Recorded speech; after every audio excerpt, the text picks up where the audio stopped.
everybody. This is Macaulay Culkin from the Bunny Is Podcast. That's right, the Macaulay Culkin from the Bunny Is Podcast. Isn't that amazing? I've actually been told when I do ads that I should bring up my name and the name of my podcast, the Bunny Is Podcast with Macaulay Culkin, as many times as I possibly can. Yeah, so check out my podcast. It's actually pretty funny. Wait, what's the name of it again? What's my name again? Yeah, whatever. Enjoy. Now go back to whatever you're listening to. Sorry I interrupted you. Hey everyone, Davis here. Sorry to interrupt, but I just had to tell you about our new podcast that's out right now called How Did You Miss That? A show where me and my co-hosts ruthlessly shame each other for not having seen popular movies, be they pieces of cinematic history or simply pieces of poop. I'm looking at you, The Room. Each week, one of us admits to missing a seminal movie. He takes some shit for it, and then is forced to see that movie. Once he's finally caught up to the rest of us, we break down the film and see if it stands the test of time or was simply just a product of its time. It's a fun, low-key podcast featuring four semi-chill guys who just love movies. So if you also love movies and people talking about them, please do us a favor by pausing this podcast and subscribing to How Did You Miss That on your favorite podcast app. You wouldn't want to miss out on a show about missing out. That's wordplay, right? Yeah. Bye!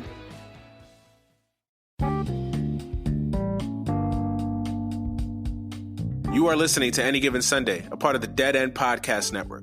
Please subscribe to our podcast on Apple, Spotify, Google, and all other podcasting services. Please make sure you check out Dead End Hip Hop, Dead End Sports, Dead End Gaming, Is the Mic Still On, Chris Platt's Strictly Hip Hop and Hoops Talk, and a host of other shows on our podcast network. Thank you for listening and enjoy the show. All right, welcome back to Any Given Sunday. I am your host, Manny Brown. My guest this week, friend of the show, my brother, my homie, my friend, my podcast brother, Justin Tribal. What's going on, man? Hey, what's up? You may hear some background noise. He is on assignment as we speak. Yeah. Well, we're both on assignment. Shit, we're on an assignment called work. We're coming at y'all. I know it's Any Given Sunday, but we're coming at y'all on a Monday because yesterday was just too crazy to do a podcast and have breaking news all day, every day, coming at you 24/7. Yesterday was wild too, so it was hard. Yeah, at some point, it's hard to just keep up, though. Yeah, it was crazy though. Like, I texted you. I was like, I did an episode yesterday. It was a solo show. I was just talking about things that I thought would happen in free agency and whatnot. I thought that there was to be. I literally thought there would be some names that had come off the board yesterday, as there usually is the first day. Like you would see some of like the lesser names come off first or whatever. And then you kind of wait a couple days until the big names, right? As soon as I stop recording, I'm getting my audio file ready to edit and whatnot. KD, Woj drops a bomb. KD is announcing his decision at 3:00 Eastern time.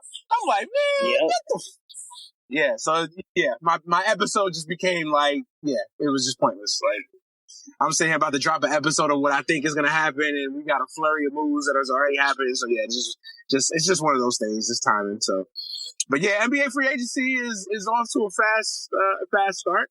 I've never seen an NBA free agency. Fast is selling it short. I know, right? Yeah. Well, I've never seen a free agency like this, where like on the first day, you basically, especially in the NBA, where you have basically all the big fish just off the board already. Like, it's just, I mean, they're basically, you got KD, you got Kyrie, you got Clay, although Clay's was to be expected, obviously. But, you basically got every I knew Clay wasn't going to go nowhere. Yeah. That was expected. But, you got KD, you got Kyrie. The only guy that you got left, really, of major note is Kawhi. So basically everybody of note. Of course, you still got some decent names out there. Danny Green's still out there. You still got some players out there, but that top tier is gone. Well, I think you have to divide it into the top tier, which is obviously KD, Kawhi, and Kyrie. That was the top tier. I'm not even going to throw Klay Thompson in there because, like I said, no one. I didn't think Klay Thompson would touch a minute of free agency. So clearly, I'm not even going to include him. But that top tier was KD, Kawhi, Kyrie. You can flip those any way you want to. And then that next tier was the D'Angelos, the Al Horfords, those types. And then you got everybody else in the next tier. So there's really 3 tiers of free agency. So right now you got one person left in the first tier. You got maybe a couple people, not even, in that second tier. And then you got basically everybody else that's left, and they would qualify mostly in that 3 tier. So it's crazy, man. Your thoughts, your instant reaction. We'll kind of what we'll do is we'll kind of work our way. We'll talk about the big three, obviously, and then we'll just work our way. But right now, just kind of a major, just an overview of everything that happened yesterday.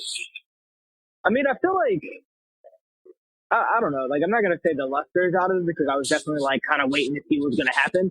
But at the end, I feel like it was kind of anticlimactic because, you know, all the reports have been coming out. And, I mean, Kyrie was pretty much a lock to go to Brooklyn. You know what I mean? Like, it's close to home for him. He bought a house down there. You know what I mean? Like, that wasn't too bad. And I think the whole thing with KD, you know, there's a little bit of speculation about maybe he's going to stay and just kind of rehab it out, you know, whatever. But I don't know. I just kind of always got the inclination that he was going to go to Brooklyn and he and Kyrie were going to team up. So, you know, for him to just do it and do it so quickly, like I thought that, you know, they would kind of milk it a little bit, but he let that shit like go, you know, pretty damn quick. So, I mean, it is what it is. And then, you know, the Al Horford thing kind of was a little crazy, but, you know, just the top, you know, those top tiers and, you know, the Warriors doing the whole sign and trade thing kind of caught me off guard a little bit, but, you know, gave the Warriors a little bit of cap flexibility, I guess. So, but just the overall, like, amount of deals and moves, like, in the speed in which they came, like, was just wild to me.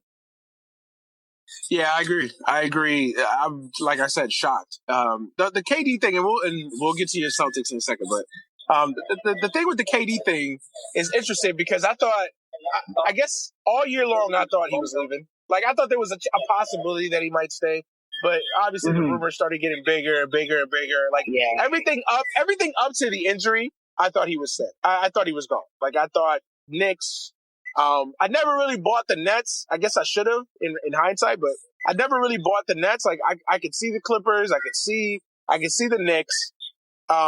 Although it's kind of me being going at it both ways because in one hand I don't see any free agents signing with the Knicks, but and then I also could have seen the Knicks, so it's weird. But all the rumblings were true that he wanted to be in New York. He wanted to be a Knick. I get all that. So I can see the Knicks. I can see the Clippers. Brooklyn was kind of I saw them as an option, but I didn't really believe it. I didn't really buy it. So everything up to the injury, I thought he was gone. And then when he got hurt, even what initially was the injury, which was the calf strain, I thought, okay, there's still a possibility he'll leave, right?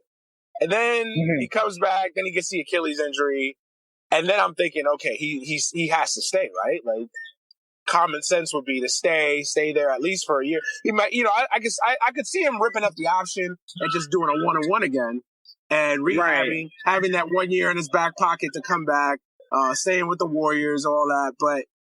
Clearly that wasn't the case. I'm shocked. I'm shocked by the Brooklyn thing. I didn't think it would happen. It happened.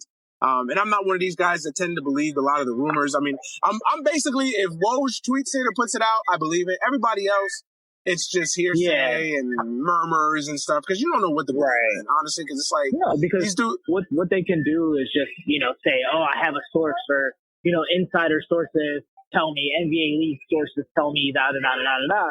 But like at the end of the day, you know, Woj is super connected. So, you know, when Woj says something like you said, like that's really the only person that I believe when, you know, when Woj starts picking up steam, then I'm like, all right, like my ears perk up like a puppy and I'm like, all right, cool, what's about to happen? But, you know, it's just, I don't know, man, like the whole Brooklyn thing, like I should say I'm surprised, but like, again, you know, we've been hearing that rumor since before the finals, you know, and I just, like I said, it's like kind of anticlimactic that it happened that way. But I mean, from a security standpoint, you know, for Brooklyn, you know, guys come back from Achilles injuries for the most part, but that's probably one of the worst injuries that you could get.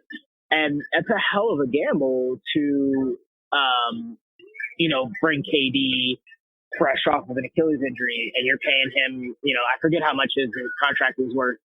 But you know, that's still a pretty risky move, you know, in my opinion, to, you know, kind of drop that type of money. And, you know, you've got a guy like Kyrie who misses a lot of games himself. So, you know, this could potentially, you know, end up as kind of a funky situation in Brooklyn where they have two of their top guys, or, we already know KD is going to be out, but then you could potentially have Kyrie missing a month or more out of the season. And then what do you do?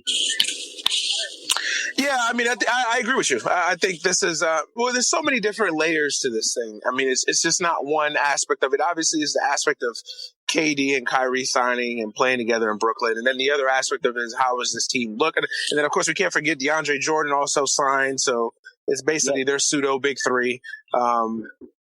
So then you're looking at it from the layer of, okay, he signs with the Nets.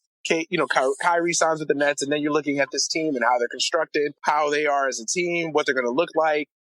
Missing, this 2019-2020 season being without KD, and having it be Kyrie and a bunch of young guys mixed with DeAndre Jordan and a couple veterans. I would assume they're going to probably try to get a couple other vet minimum guys as well to kind of fill out the rest of that roster. But, I think there's a lot of layers to look at this.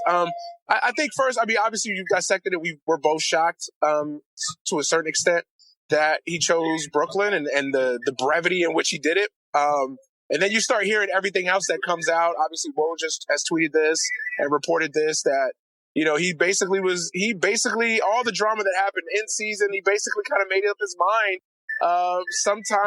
sometime last year going into this year that he was leaving. And then, of course, everything that you read today is that he was, that he felt like, no matter what he did, this was always going to be Steph's team and his organization and all that. And the thing that gets me about this, and I don't hate Kevin Durant. I've never been a Kevin Durant hater. Like, I didn't like what he did the first time around, leaving the Thunder to go to the Warriors. I like everyone felt like it was a snake move, but in retrospect, I kind of understand what he did, knowing everything that has played out with the Thunder and knowing that Russell Westbrook is just what he is. He's not a guy that you're going to win a championship with. Like, I don't begrudge Kevin Durant. I just begrudge that he went to the Warriors. That being said, I've never really bought into the narrative that he's sensitive and that he's soft and all that. But it's hard not to now because, like, what did you expect? It's definitely hard not to now. Like, what did you expect? Like, this idea that KD was one of the reasons that drove him to leave was that this was Steph's team, that this was Steph's organization, that no matter what he did, it was Golden State and Kevin Durant. Like, he didn't feel like he was a part of the team or he was a valued member, a part of the organization. And I'm like, dude, what did you expect? You left your team, which was your team, your franchise. You were the guy to go to another dude's organization, to another dude's who was an icon himself. He may not be the level of player that you are per se, but that he is an icon. You got to remember, Steph Curry is the guy. Like, he was the first one. He is the guy that changed the narrative and the conversation around the Warriors. So why would you think that you would go there and instantly, change that from being Steph's team to being your team? Maybe on the court he became his team, but from an intangibles, from a leadership standpoint, from just the things that you measure, what quote unquote somebody's team is, it was always going to be Steph. Not to mention Steph's the point guard. It just is marketable. I mean, it's just all these things that went into that. So I'm like, what did you think was going to happen? Yeah, I mean, like, even from an identity standpoint, when you think of the Golden State Warriors, you think of Steph Curry. You know what I mean? So even from the identity standpoint, and I kind of always like got the thing from KD, not necessarily that he's like soft, but he just seems like a nigga that just don't want to be bothered. Like, he just seems like one of those corny dudes that just wants to go hoop. And that's cool for what it was. But now with this stuff, when he came out about the whole thing about being Steph's team, it is just like all this like really weird, like passive aggressive type shit where he's just like, yeah, well, it's kind of like, it just seems like everything. And then, not to mention the whole thing about the burner accounts on Twitter. And I just feel like he's the type of dude that kind of just wants to hoop. But he also cares too much about what everyone else thinks or what his image is. And it's like, bro, like, you are in the driver's seat. You're one of the best scorers to ever lace them up, in the league, in the history of the league. And why are you worried about all this dumb shit? Like, go play ball. Don't worry about shit. You know what I mean? Like, you went there and you did what you were supposed to do. You got yourself a chip, whatever. But, on the flip side of that, you can't help but think, like, what influenced his decision to go? Does he want to be his own guy? Does he want to be Batman? Because I don't think he's a Batman type of personality. And especially going to a team with Kyrie, who seems to be a Batman guy, And he tried to be Batman here in Boston, and it just didn't work out because it's not his personality type. There's these type 1 personality types who are either super rah-rah and they get guys to follow along with them, or they're the quiet type, but guys still follow them around. Like, look at Steph. Look at guys like Kawhi. People, depending on your personality type, they're gonna, kind of grab a hold of the situation outside of the game. And I don't think KD or Kyrie is that type of guy. So for them to kind of pair up, especially both, kind of needing to be, KD's not super ball dominant, but Kyrie is. So it's going to be interesting to see like what happens. But, from a narrative standpoint, I definitely think that this, I think it hurts his narrative a little bit more than the Golden State thing did, because, you had a chance to kind of stick around and be a part of that core there after you left Oklahoma City, whether you liked it or not. But now you're just flipping shit completely, and then you're teaming up with another superstar on another occasion on another team. So it's just really weird to me that was his decision in light of all the stuff with the burner account and him sticking up for himself and him catching all that heat for signing with Golden State to begin with. Yeah, it just seems like he's a dude that's never happy. He's just never happy. Yeah. He's never satisfied. It's just, it's like that chick that's constantly jumping from boyfriend to boyfriend, looking for something, searching for some happiness that she can't find or whatever. Like that chick that has daddy issues or whatever. You know what I mean? Like, it's just like, dude, who that reminds me of when you said that? Like, not to cut you off, but you know who is never happy? And I just saw the alert, Jimmy Butler. Yeah. I mean, it's similar DNA, man.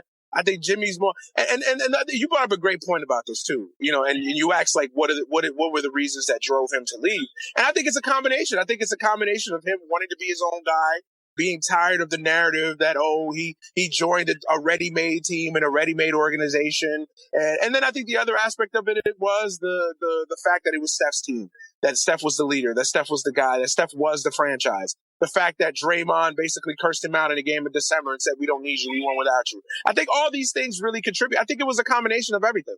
From everything you read, from everything that's being reported. I think it was a combination of everything. And that's the interest. And I think it's a hit on him, man, because it's like, dude, first of all, what did you expect? Like, you're going to Steph Curry's team. It's not like you went to a team and Steph Curry came with you. Or Steph Curry, like this is the thing that people don't get. Steph Curry's not the player that Kevin Durant is, but Steph Curry is an icon in his own name, in his own right. And I know what people will say, well, when LeBron went to Miami became his team and he usurped Dwayne Wade. And yes, but Dwayne Wade wasn't an icon. You know what I'm saying? Like, Dwayne Wade may have been an icon in Miami per se, but Dwayne Wade wasn't an icon in from NBA standards. Steph Curry is an NBA icon. I disagree with that. Hear me out for a second. When I say Steph Curry is an icon, is that Steph Curry has changed the way basketball has been played. Like, that's iconic status. Like Steph Curry is going to go down as one of the most iconic figures in the history of basketball. Maybe not the greatest of players. That's a totally different argument. But as far as iconic stature, Steph is going to be up there. Like, when you change the way, philosophically, the way the NBA is constructed and is played, you're an icon. And as great as Dwayne Wade was, he was never an icon. Like, you never looked at Dwayne Wade as that level. Like, he was a great player, one of the greatest players of all time, great shooting guard. We're not talking about Dwayne Wade and Steph Curry, the players. I'm talking about their stature, how they're revered. Like, I never saw little kids saying, I want to be Dwayne Wade. Like, I could go to a playground now. Matter of fact, I'm living with one. My child is 5. Who's his favorite player? Steph Curry. Loves Steph Curry. Wants to be Steph Curry. Wants Steph Curry pajamas. Wants to be everything Steph Curry. I never knew any little kid that said, I want to be Dwayne Wade. Maybe in Miami. You know what I'm saying? Maybe in Opelika. But you ain't going to Kansas. But you ain't going to Kansas and seeing guys that want to be Dwayne Wade. You know what I'm saying? You're not going to Richmond, Virginia and seeing dudes that want to be Dwayne Wade. But you're seeing that for Steph Curry. So that's what I mean by iconic. Like, Steph Curry is iconic. He's a guy that's well respected in these circles. Players that have played with Steph Curry, they respect him. They love him. They talk about his leadership and how he's just kind of a selfless guy that, for as great as he is and the name that he is, he's kind of really a selfless dude. Like, he's not someone that's like really egocentric in that vein. Like, oh, I don't want nobody on my team. And plus, he's a point guard. You know what I'm saying? So a point guard is naturally going to be that guy that everybody kind of gravitates to. And Steph is that guy. So I don't understand what you thought was going to happen. And not to mention, and then we bring up the Steph, just so we talk about Steph, and then you throw in there another guy in Klay Thompson, who has some of those same kind of intangible leadership qualities. He may not be the iconic figure that Steph Curry is, but he's another guy, and he's also an original Warrior. And then you have Draymond, and then you have Andre Iguodala, and then you have Steve Kerr. All these personalities, all these people that, quite frankly, have roots deeply implanted with the Warriors that you never did. So I just don't understand that aspect of what you thought was going to happen to change all these things. And then the other part is the sensitive part. Like, dude, why are you responding to burner accounts? Like, why do you care what Manny Brown thinks, or what Justin Tribal thinks, or what Anthony Lucas, or name a person, name a regular human on earth that's not Kevin Durant? Why do you care? Like, why? Like, why are you clout chasing? Like, why are you chasing this affirmation from fans that who, like, no matter what Kevin Durant does, there's always going to be somebody that criticizes. Like, if he wins the championship in Brooklyn, there's still going to be some negative, nasty-ass fan that's going to say, oh, well, that snake should have did it in Oklahoma City. Like, so you're never going to find this affirmation. I don't buy it. It's never going to come. Yeah. It's never going to come. It's never going to come, so I honestly don't get it. But, and then the other it's a cycle with the fans, too. Like, the fans are never going to get that satisfaction of, for far too long, fans will always want to control the narrative with what their favorite players do. And, everyone romanticizes being the, like, underdog, and they expect them to go sign with fucking, I don't know, Detroit or something, and, like, bring them back from the dead, or, whatever, something stupid, you know what I mean? But, like, and so I think one hand feeds the other in KD's case, where, people are kind of up in arms about it, and then he, reacts the way that he does about it, and then the fans feed off that, and, just kind of ping pongs back and forth. Yeah, it's crazy, man. The dude is extra sensitive, and I don't think he ever realized how much vitriol and hate he was going to catch from making that Golden State move. Like, I think that caught him off guard more than anything else. Like, I think he felt like he would be a villain to a certain extent, but I don't think he ever felt like he was going to get that negative ire. And in hindsight, it's kind of stupid that he didn't think that, because it's like, what did you expect? Like, if LeBron got this heat, what did you think was going to happen to you? Like, I don't understand that. So he just seems like he seems like a very overly sensitive guy who thinks he's very self-aware, but he really isn't. That's what he comes off to. Yeah. And then you talked about, and then you talked about the whole Kyrie situation, and you talked about, he wants to be Batman. The thing with Kyrie is he has Batman game, but he doesn't have Batman leadership. He doesn't have the Batman qualities and intangibles. Like, that's the thing that people get caught up on. Like, you can have Batman game and not have all the other qualities that Batman brings to the table. And that's the thing that hurt Kyrie. It's one thing to want to be Batman, but being Batman isn't being the guy that makes the most money, that scores the most points, that's this quote unquote superstar. It's all the other things, all the other intangibles that go into being the quote unquote Batman. The leadership, the leadership qualities, the intangibles, the almost the larger than life figure that you bring to the table. All those qualities matter. They matter. Mm-hmm. And quite honestly, like, I think Durant has that more than Kyrie, for sure. Yeah, but, I'm with you. Even in Oklahoma City, there were times where I was like, I don't know, dude. I don't know. The thing with Kyrie's just like a weird dude, and I think that kind of just came out more this past year in Boston. And it's like the beginning of the season, he was very much that guy. Like, he was a leader. He was working with the young guys, and he kind of seemed to embrace that role as like a leader, he and Al Horford. And as the season progressed, you kind of see that slipping away. And it was kind of clear after a while that he didn't give a fuck. As things didn't start going well for him, so did his responsibilities kind of slip with that. Because too. I think people saw through it. I think people saw through it. Like, I think that locker room, I think people in that building saw through it. Like that's another thing. Like, you could try to be like, I'm a big believer that leadership is not something you teach. It's just an inherent quality that's within all of us. Like, either you have it or you don't. Like, some people are just natural born leaders. Like, they were just put on this earth to be leaders of men. And Kyrie just doesn't have that quality. He just doesn't. And it's not a knock. It's just, it is what it is. Like, some people are, some people aren't. Some people aren't. You know what I mean? Like, it is what it is. Like, and I think that when you, and the worst thing you could do is try to develop that quality and it doesn't work, because then it's like, it just almost seems phony It seems fake. Mm-hmm. It seems like a put on. And I think that that's what happened this year. I think that a lot of people kind of saw through that and saw like, yeah, dude, you're trying, but it's not really going for you. And plus, the other aspect of the whole Boston thing, and we'll get into the Boston thing here shortly, but like the other aspect of that is like that's a team that arguably had more success when he wasn't on the court. Yeah. I mean, in the playoffs, my man was shooting, 7 for 28, some shit like that, in, like, important playoff games. But I'm not even talking about that. I mean, like, this is a roster that the year before. That got to a conference final that was a couple of bad Terry Rozier shots away from making it to a final. Like, I mean, it's just, so now you got this Kyrie situation where this guy comes back, he's looking to prove himself and also develop this, quote unquote leadership mentality and leadership quality. It just was a bad mix. It just was a bad mix. But let's just wrap up the KD thing and we'll move on to Boston. Yeah. So how do you think this is going to work out? Like, how do you think this situation? I know it's a weird situation because we're not going to see KD for a year. Yeah. So even trying to analyze it doesn't seem fair because it's not like we're analyzing a finished product. Like it's kind of a halfway done meal here. So, but how do you think that's really what I was going to say. Yeah, I mean, that's really what I was going to say is this is kind of a movie year.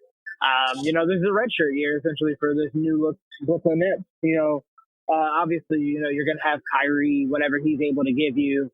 Health-wise and production-wise, Kyrie's going to be Kyrie. Then you got DeAndre Jordan, who's going to be DeAndre Jordan. They have some good bench pieces and some other secondary players. So it's really going to just be hard to tell kind of what they're going to be. I'll ask it like this.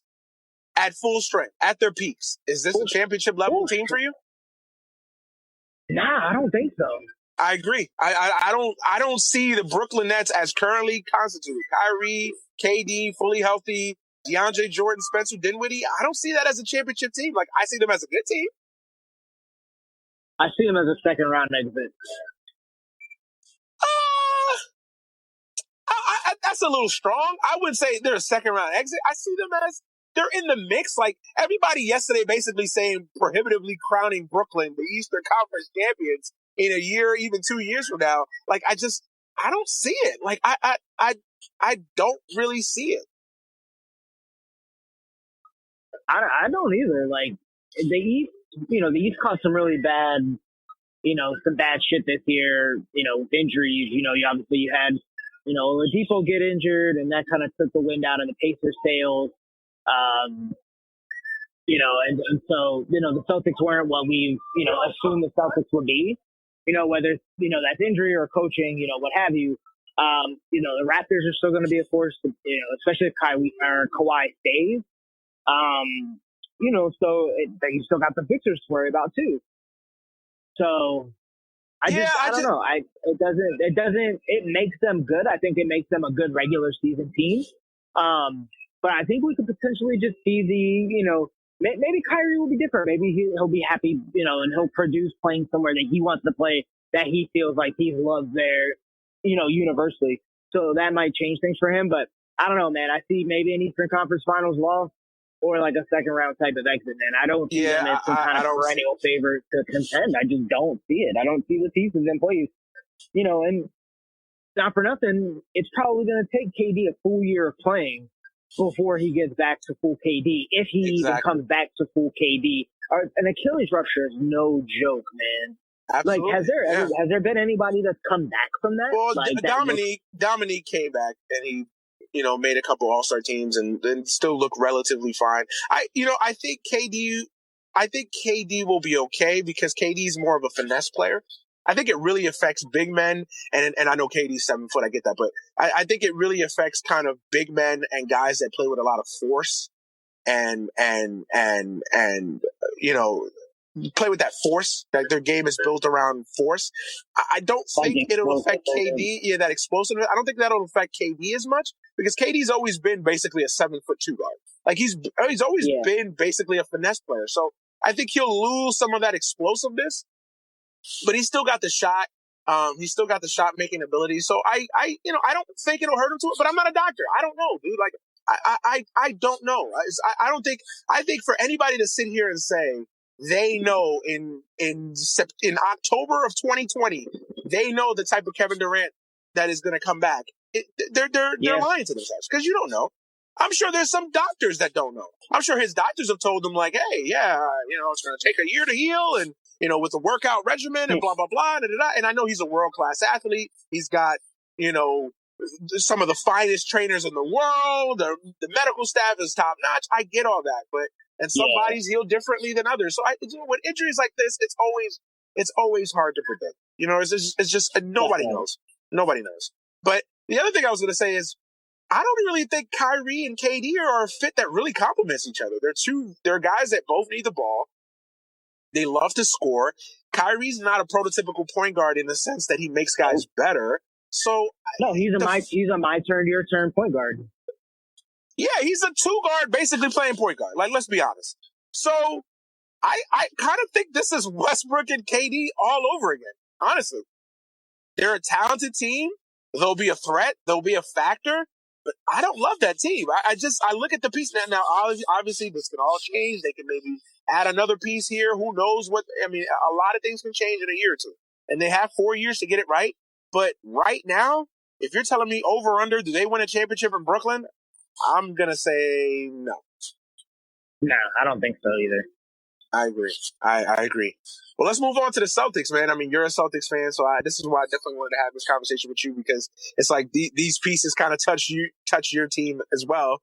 Obviously, yeah. I think the Celtics kind of started the free agency bonanza on Saturday with the signing of Kemba Walker. It was expected. It was being reported for a couple of days, so it was no real surprise.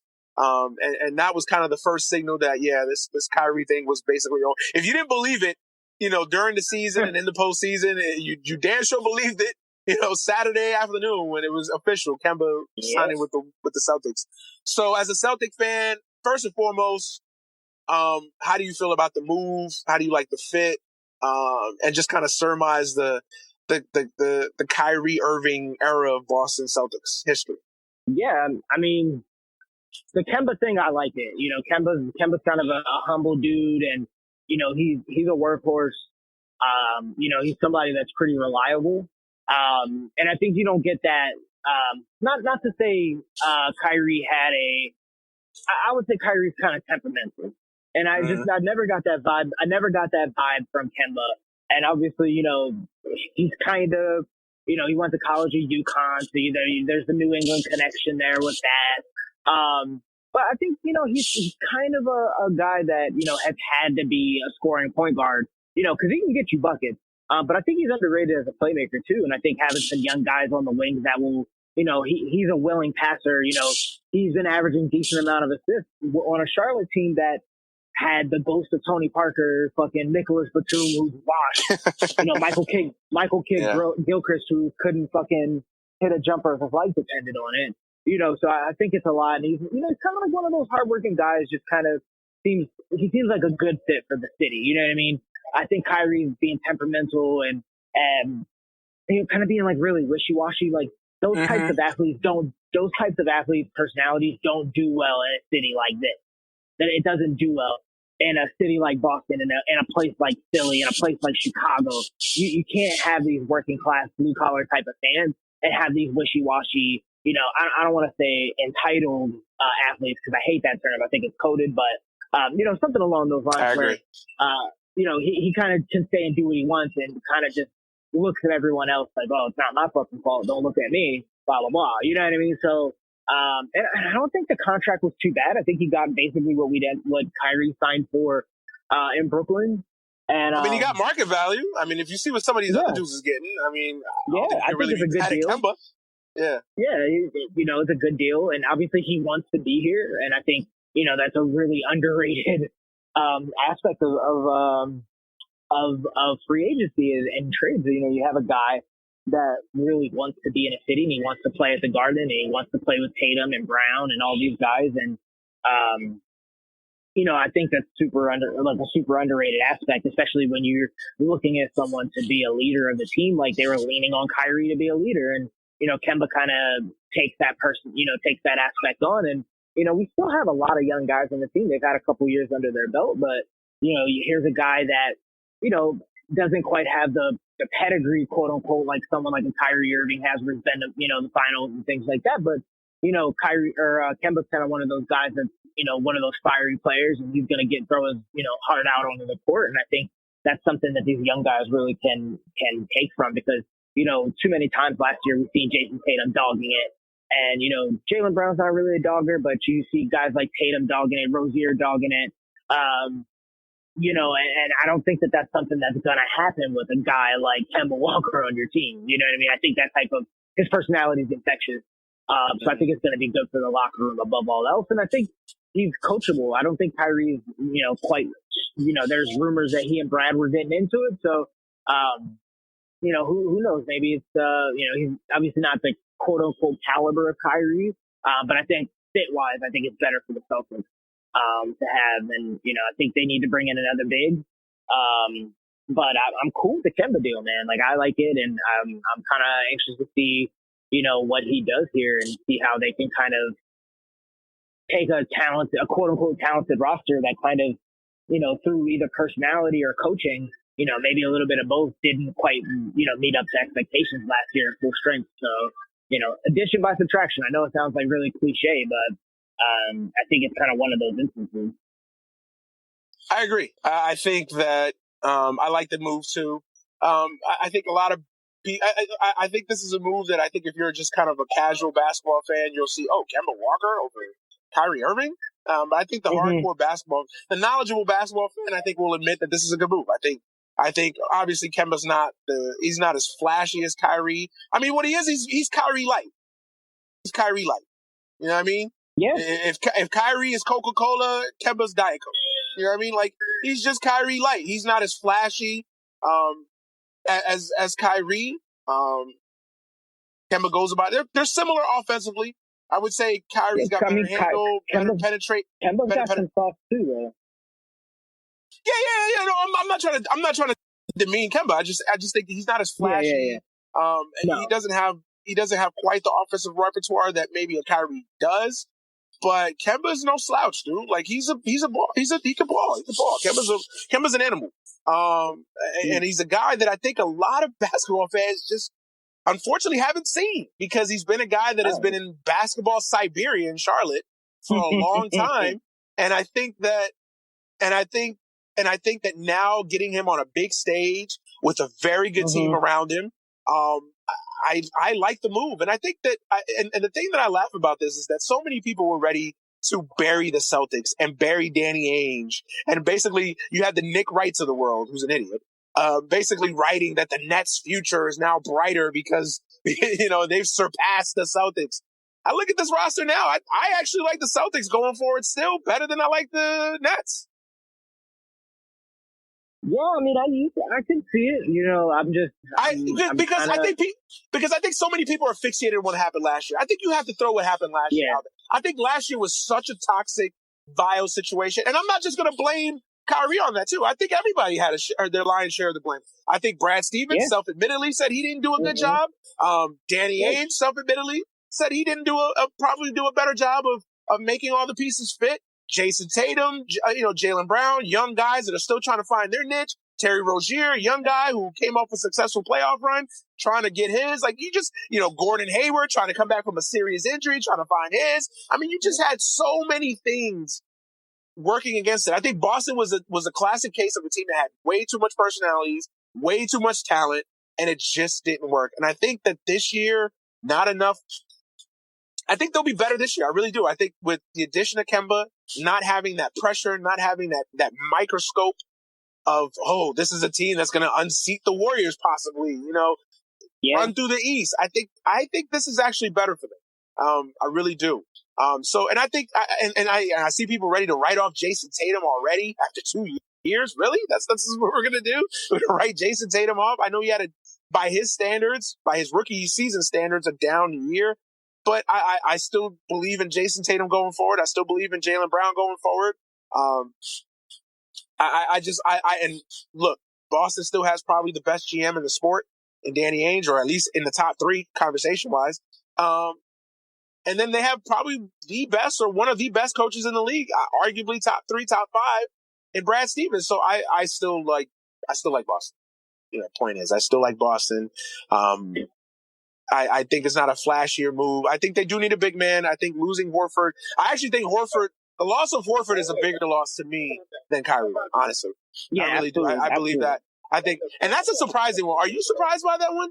That yeah, Horford a little bit, man. I mean, it's double. It's double for me. So, Al opted out, and there's a couple of reports, that bag was lining up. So I'm like, all right, cool. But then you get like this usual, like, for some reason, like a lot of people have like a really irrational hate for Danny Ainge, and it's like, oh well, the Danny Ainge tricked Al Horford into thinking that they were going to keep him, and then that's why he opted out. Blah blah blah blah blah blah blah. So I've seen those kind of reports, but at the end of the day, like they're talking about Al getting like a big bag from like the Mavericks. So to see that's not like super surprising, and he ended up getting paid. I was just surprised to see him just go to Philly after, on a lighter level of like, hey, can't beat him, join him, even though Al pretty much owned the Sixers for the last couple postseasons. I know, right? Yeah. But I don't like that deal for Al. Al's getting up there. He definitely lost a step last year. You can kind of tell that he's slowing down a little bit. Like, he'll still give you quality minutes. He's still a solid defender. Obviously, and he's a winner. He's a winner. He's a winner. He's a leader. He's a winner. He brings a certain quality and intangibles to the court that you cannot put a price on. And yeah, I get it. I'm surprised on Al Horford. I'm surprised that he's a good fit for Philly too, because he and Embiid can play together without being in each other's way.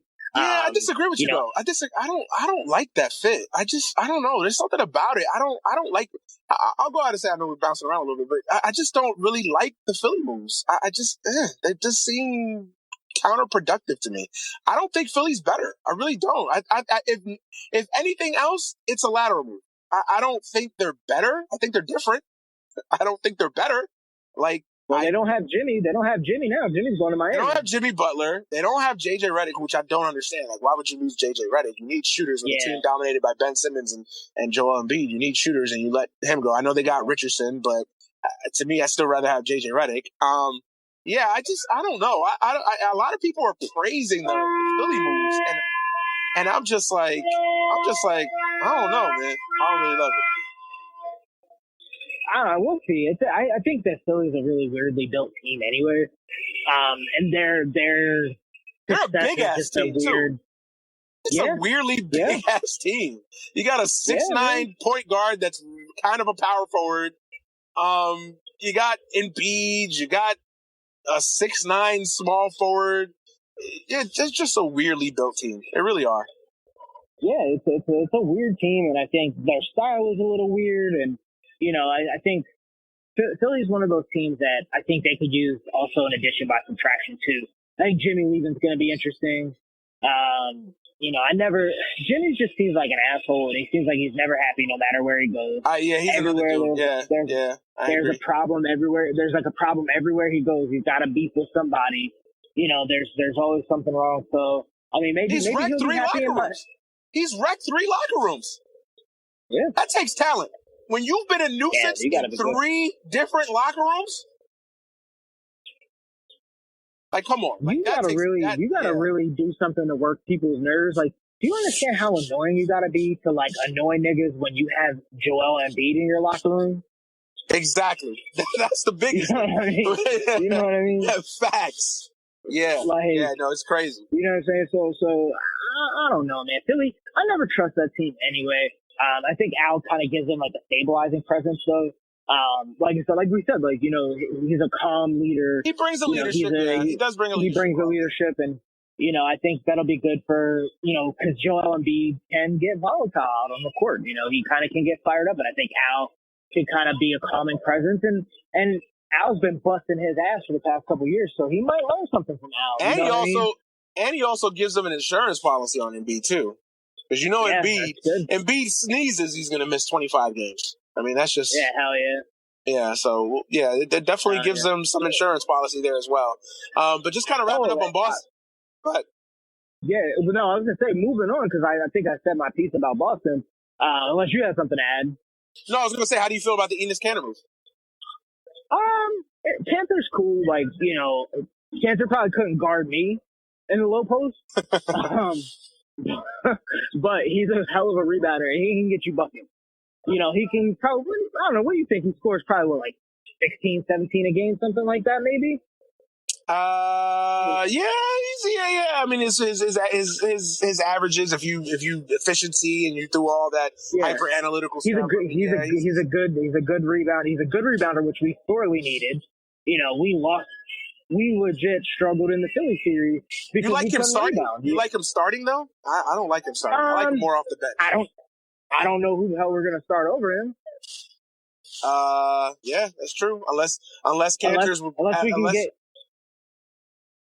unless we can swing a trade for Capella, but I don't think so because the whole thing was supposed to be like a three-way deal between Philly, Houston, and us, or something like that. Those were the rumors. We'll see what happens, but I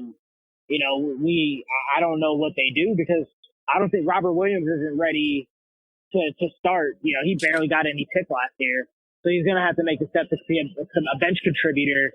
Before they could just throw him into the starting lineup. So I think Cantor is end up going to start. Who knows, man? Who knows? You guys do a good job of developing young players, so I wouldn't be surprised. Yeah. I mean, I'd be happy to see Time Lord out there. Like when he played in his little bit that he played last year, I thought he looked pretty good. He obviously looked a little lost at times, but I mean, he's a rookie acclimating to the NBA. So obviously he's going to look a little lost. And with Cantor in the fold, you don't really need him to score. You don't really need to do much, but just be a rim protector. So, and that's his game. So. Yep. Exactly. Yeah, that's what, he's a great shot blocker. He was kind of making shifts last year, in limited minutes and getting boards and just getting, he's going to get you some lobs and some putbacks. That's really all you need for him to score, 6 to 8 points a game at this point in time. I don't think that's too much to ask out of him. Just depending on what their role is, maybe they can work on him in the pick and roll. Because I think he's a downhill guy. So if you can work some chemistry with him and Kemba, like on a pick and roll, Kemba was going to find you on the bounce. You know what I mean? And I think that's something that really was missing from last year's offense too. But I think that's mostly predicated on Kyrie really needing the ball in his hands to do shit. But I like Cantor. I mean, he's obviously he can't guard the pick and roll for shit. But I should take back the joke that I said because he actually did play pretty solid one-on-one defense. It's just he's gotten better. He's gotten better. He's gotten better defensively. He's gotten better. I think it's an effort. He at least tries. He at least tries. Yeah. He at least tries. Yeah, and I think that's the first time that he actually did try. And, Brad don't play that bullshit when it comes to you not trying. Like, he had Isaiah Thomas out there playing defense. So, we'll see, man. We'll see. I'm curbing my expectation and my optimism for right now, just to kind of see, how it comes together. But so far, I don't hate the, I don't hate the moves, and I don't think the contract was too bad either. No, I mean it's fair. I mean when you look at what these guys are making, and it's Did you crazy. see what Jamal Murray made? Dog. You see what they paid Tobias Harris? Nah. Ridiculous money. I'm like, these teams, I get it, that TV contract, but I'm worried that the NBA is headed to another lockout, man. Because eventually these salaries are going to have to even up. Because I think a lot of teams are going to regret a lot of the deals that they signed with some of these dudes. Like, I don't get something like I get it. It's the market. Teams set the market. The markets sometimes fluctuate. Sometimes some years guys get paid less. I get all that. But I mean, some of the contracts that these dudes are getting, I mean, it's just ridiculous. Well, it's getting out of control. Yeah. I think Tobias Harris makes $30 million a year. I like Tobias, but that's a lot. I like him, but not $30 million a year. Fuck, not even close. Yeah, no way. No way. Just kind of flying through some of the moves. What's a move that you really like besides obviously the Celtics stuff? What's a move that you really, really, really like? That's a good fucking question. Honestly, man, like it's gonna sound crazy coming out, but I mean, it wasn't a deadline deal. But I really like AD to the Lakers. I think that's a good look for LA. You know, LeBron gets his guy that he can kind of run with, and AD kind of gets out of basketball purgatory. You know, they obviously have a lot of shit with contracts that they got to work out, but you know, I think that's a pretty good fucking deal. You know, to get a guy, if he can stay healthy, can be a dominant player in the league. So I think that's a coup what they were able to pull off, and I think. And I like a lot of the moves that the Pelicans have been doing. You know, they got JJ Redick. So they needed a shooter desperately, and I think he fills that role about as perfectly as you can get. So, those are kind of the moves that really stood out to me this year. We skipped over Kawhi. What do you think Kawhi does? I don't know. Like, I feel like I can't get a handle on him. Part of me wants him to stay in Toronto. Even though, like, obviously they would be our biggest challenge, so to speak. But I think the fit in LA will be really weird. And I just can't see him going to the Clippers either. So, I think he stays. I think he's going to stay. Yeah, as a Laker fan, obviously, as a fan, I want him to go. I agree with you. I don't love the fit on the Lakers as much as other people tend to go gaga over. But, I mean, obviously, you could get Kawhi Leonard, LeBron, and AD on the same team. I mean, you know, somebody's going to have to figure it out. I mean, anybody with a brain, anybody with a simple brain at basketball can figure out how to make those guys work. It's not an easy fit. It's not a perfect fit. But, I mean, when you have 3 of the top 5, 6 players in the league on one team, I mean, that's devastating. Yeah, but I'm with you as a Laker fan, dog. I'm patiently waiting. I'm anxious. I think the longer this goes, the less likely he goes to the Lakers. And if you can believe it, like, I don't know. It's just like, I don't know, man. By the time I post this podcast, he probably breaks the news that he goes to the Lakers. So I'll probably look stupid, but I don't know, man. I honestly, I can't even say that I know for sure he's going back to Toronto. I don't know. Kawhi is one of those dudes that's just, he's got a poker face. Like, you can't tell what the hell what is driving him, what is motivating him. Because I thought after the finals, like, I thought there's no way this dude leaves Toronto. Like, this is, why would you leave? You're a god there. Like, why would you leave right now? You know what I'm saying? But that's what happens when you try to get a read on these dudes, man. It's hard to get a read on these dudes. You don't know what drives them, what motivates them. It's not just about money. It's about where they want to play, where they want to live, who's in their inner circle, who's in their inner ear, trying to whisper things, you know, come to LA, come to this, I mean, who the hell knows? But right now, as we're talking, I don't know. I have no idea. I'm patiently waiting as a Laker fan, though. But I'm waiting to see what happens. That's the biggest chip that needs to fall. Real quick before we wrap up, what did you think about D'Angelo Russell and the Warriors? I was going to ask you about that, bro. That's so weird. How does that fit? Like, what? Okay, so I think they're gonna. I like it. I low-key like it because he fits in that system from a style perspective. Like, his game is suited for that system, and that system can make anybody look good, as we've seen. And I liked it. Like, I like, there's 2 schools of camps with that. Like, I think a lot of people are like, oh, it's a desperate move. Look, they just lost Kevin Durant. There's no move they could have made that was going to replace Kevin Durant. Like, literally, there was no move that they could have made that was going to be as impactful as replacing Kevin Durant. There is no replacing Kevin Durant. Now, if you're telling me they're signing, you know, they lost Kevin Durant and they're signing Kawhi Leonard, okay, now we're talking. But no other move that they could have made was going to equal Kevin Durant. It just wasn't. So, by definition, every move that they made was going to seem like a desperate move or a loss. That being said, I don't mind the move. Like, he fits. He gives them some cover in case Klay Thompson's not ready, you know, by late February, early March. He gives them some cover. And then the other aspect about it that I didn't think about last night, but I've been thinking more and more about today as I've been reading some things and, you know, watching some of the analysts and stuff. He's trade bait too. He's trade bait. Yeah, I heard that they're thinking about moving him. I think it's being discussed. Like, I think he's trade bait. He's a guy that they can move now. They can move at the trade deadline. They can move next summer. He's a guy who's young. He's an all-star. I think he's going to have a good season this year. I think it's only going to improve on his numbers playing in that system with Steph Curry and that team.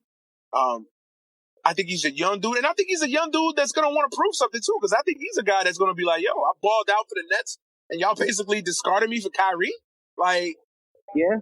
he's going to want to show out too, So I actually think this is a smart move for the Warriors. I think it's a smart move if they end up keeping him long term. I think it's a smart move if they end up flipping him for a piece, a couple pieces, and a draft pick or two. Like, who knows? I mean, they could do a lot of. I think what the Warriors did is they gave themselves some options. They gave themselves some options, and that they keep them this year or they keep them through February. Give themselves some cover and some insurance for Clay. And then even after Clay comes back, it's going to take him a couple games. It's going to even take him the full year to get rested and get better. Mm-hmm. And then they could try to flip him next offseason. So that's all on the table. And they could just keep him. People forget Klay Thompson's 6'7". It's not like Klay Thompson's a 6'5", 6'4" dude. Like Klay Thompson's a big two guard. So he can play the three easily. Yeah, I think they could run them all out there. And I heard a rumor. I mean, it's not an ideal fit. It's not an ideal fit. It's not a perfect fit. But but under the circumstances, I don't think it's as bad as what people are going to try to make it out to be. No, people are making it out to be some kind of desperation move. And it's like, they don't have to do anything. Like, the crazy thing about the Warriors is that they didn't necessarily, quote unquote, need Kevin Durant. You know what I mean? Like, it's great that they have him, and anytime you can add a player like Kevin Durant, you obviously do it. But they've shown that they can play without him and still, kind of compete, I think Iggy going is going to hurt them more than anything. Yeah, I agree. I think that's a big move. But I think with Iggy, I think they probably felt like it was time. I think age-wise, obviously, everybody on Twitter jokingly, he put that book out and started snitching on everybody. So that kind of wrote the, that was the writing on the wall there. I just think they kind of felt like they probably would try to. I think the Warriors do want to get younger. I think they want to get younger. I think they want to rebuild that bench. I think that's one of the things they're going to look to do. It was probably time with Iggy. He's been there a while. They won some championships. I don't think you can begrudge them. I think money-wise, they made it work. I think the Warriors are playing the long game. I really do. Yeah, you kind of have to. You gotta do it. You gotta, you have a smallish window left. So you gotta do what you can to keep yourself on the big stage. And if that's making, pseudo-lateral moves to try and keep your offensive firepower up, then you do it. So one thing that I'd like to see D'Angelo Russell do better is get to the line. He doesn't draw a lot of fouls, and I think that's something that he needs to do. He's a volume shooter. That's another thing that he's going to have to. It's not a perfect fit. His game does fit that team, but it's not a perfect fit. So there are some adjustments that are going to need to be made. But he's still a young enough. He's still a baby. He's an all-star. Like, and he's mature, and he's matured a lot too. He's matured a lot.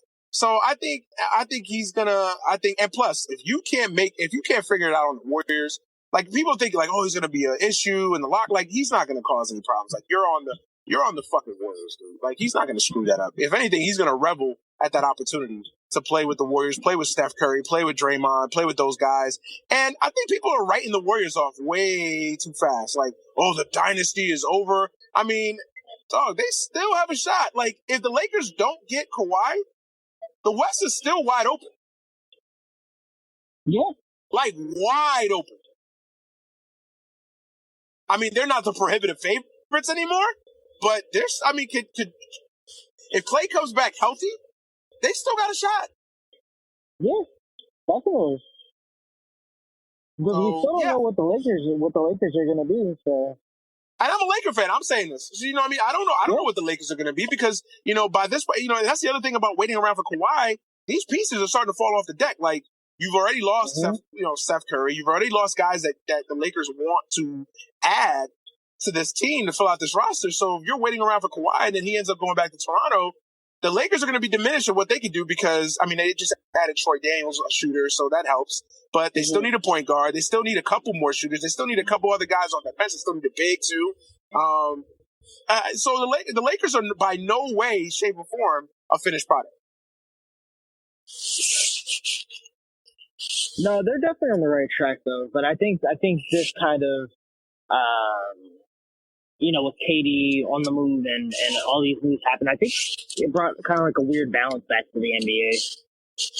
Oh, well, yeah, it restored the balance back to the NBA for sure. Like, I think, like I said, now the Warriors, I mean, for the last 3 or 4 years, you basically just wrote down who the Warriors were going to play against. Like, it was the Warriors versus whoever.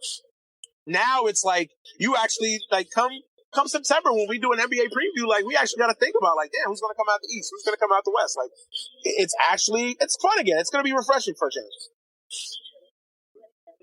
Yeah, it'll be good. It's going to be refreshing. Yeah, for sure. All right, last thing before we... Go ahead, my bad. Oh, no, I was just going to say you don't have that penciled in, like, stamp it, Warriors are going to the finals. You know what I mean? Like, exactly, you don't have that. At least for this year because of injuries and shit like that. So we'll see. Yeah, but once Klay Thompson comes back, Draymond's going to resign, and I think they're going to add the pieces in place. And who knows what they get for D'Angelo Russell? Who knows? I think the Warriors are playing the long. I trust Bob Meyer. I trust Steve. I trust that team. That organization. They've been playing chess for a long time while we've all been playing soccer. So I trust that team. I trust that organization. Before we wrap up, real quick, any other free agency highlights, news that stuck out to you? Any other moves that you're just like, what the fuck? Any other move that was like, wow, that's low key, kind of nice? Jamal Murray getting that bag is kind of crazy to me, but I feel like everything kind of happened as expected for the most part. Yeah, one thing I do want to say before we wrap up is obviously the Knicks have been the butt of NBA jokes. Seemingly for 20 years, basically. Low-key, though, lost in all the laughter and everything. I don't think they've made a bad move, honestly. Like, of course, it looks bad because when you build your offseason on getting Kevin Durant and Kyrie and traded Porzingis to create a max slot and all the things, and that's what happens when you play this free agency game, when you basically broadcast your intentions of basically saying, it's KD and Kyrie or bust. Like, obviously they didn't get either one of these guys, so it's a bust. But I think if you look at the moves purely on basketball, I low-key like the moves that they've made. I love Julius. You know how I feel about Julius Randle. I think he's a very good player who's getting better. I like that move, and they didn't really throw a big bag at him to come there. So I like that move. Yeah. Obviously, I like R.J. Barrett. Alfred Payton, I'm like, I don't really understand that one, especially when you got Dennis Smith. But even Bobby Portis, is a solid player. Like, I like the move. Yeah, Bobby Portis is good. If you look at it from a basketball perspective, the Knicks are clearly better today than they were, late April. Yeah, clearly. I don't know. It's going to be weird to see how the team kind of plays together, but they obviously have some issues at guard. Dennis Smith Jr. is not that, he's kind of been disappointed. Frank Ntilikina has been a borderline bust. Not borderline. He's been a bust. I mean, he's still young. That's why I say borderline. Kevin Knox is not ready. He looks like he's a kid. I forgot all about Kevin Knox. Yeah, exactly. That should tell you everything. Mitchell Robinson is a beast. But he's still young. He's still growing. The Knicks, it's not the cupboard's not completely dry. Like everybody's gonna make you out to be. Of course, it's funny and they're the butt of the jokes because everybody wants to make fun of the Knicks and James Dolan is a fucking idiot, as we know. And obviously when you build your offseason, like I said, around getting KD and you don't get him, and getting Zion for that matter, and you don't get anybody, it looks bad. But I think once you kind of wipe away the chuckles and the tears and all that, and you kind of look at everything on the surface and everything at face value, I don't mind the moves that they made, and they preserve some flexibility. They still have cap space. Yeah, they'll be all right. My issue more was with Knicks fans talking wild spicy, like this whole free agency period, even leading up into the draft, like niggas was just running off of the mouth, like, oh, we're getting Zion, we're getting KD and Kyrie. They did up their little Photoshops.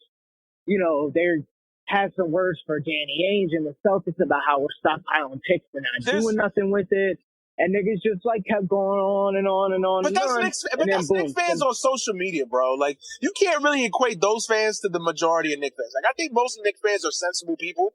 Like, I just think that our representatives are the ones that are on social media that people see. Those are fucking idiots. Like let's face it, like, I'm going to say this like this.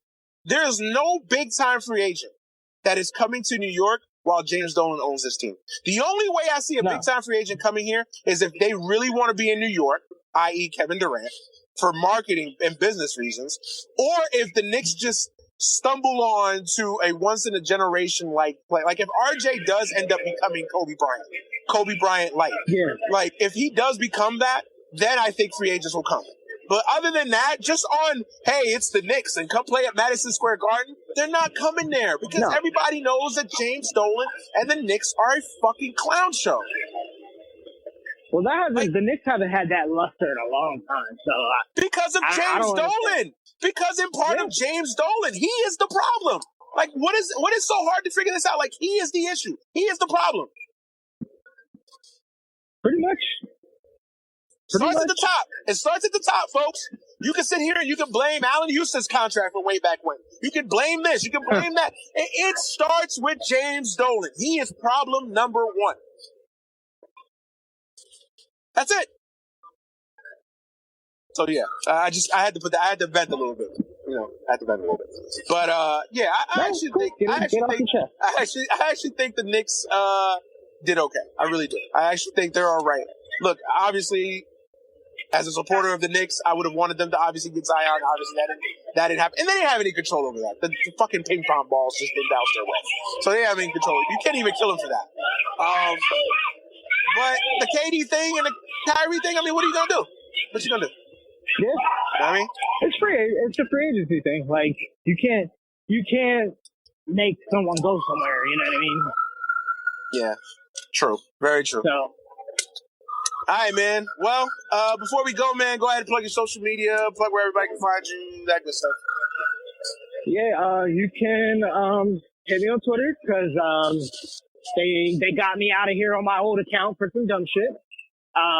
So you can catch me at Jutwick, JUTTWICK, no spaces. Yeah. Bro, was you tweeting some anti-leftist politics or something? Like, what was you doing? I don't know what I did, though. I don't know what I did, though. It was some dumb shit, but they got me. But that's where y'all can find me now. All right. Thank you, everybody, for listening to this episode of the podcast. Sorry we're a day late, but it just didn't feel right releasing the episode I did yesterday because it was going to be dated by 9 o'clock. So it just felt like I should just do a different episode, just kind of covering everything in free agency.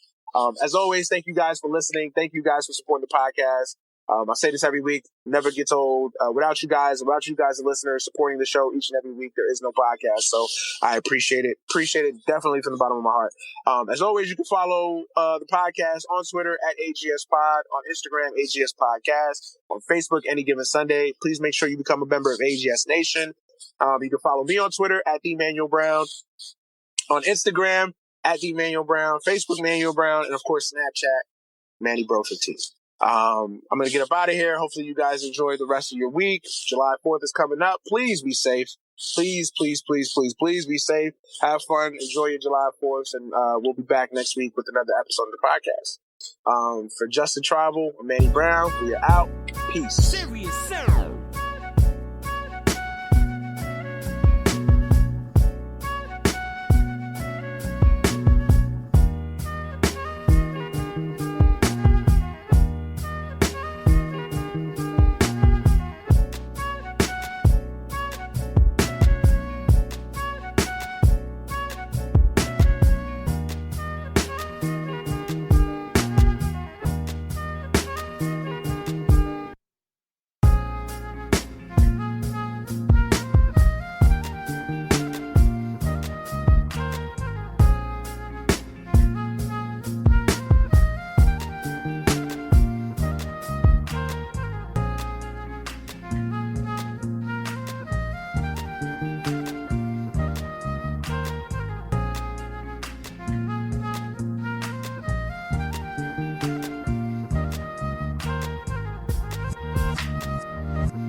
Hey, I'm Sapphire. Want to hear something scary? If you love getting the chills, make sure to tune in to the Something Scary podcast. Come join me as I read the creepiest urban legends, folktales, and ghost stories from my friends, family, and listeners like you. Like stories about skinwalkers, powerful sorcerers with the ability to change their appearance into another animal so that they can kill more easily. And hearing about them draws them right to you. Oops. Subscribe to the Something Scary podcast in Apple Podcasts or wherever you listen to your favorite shows.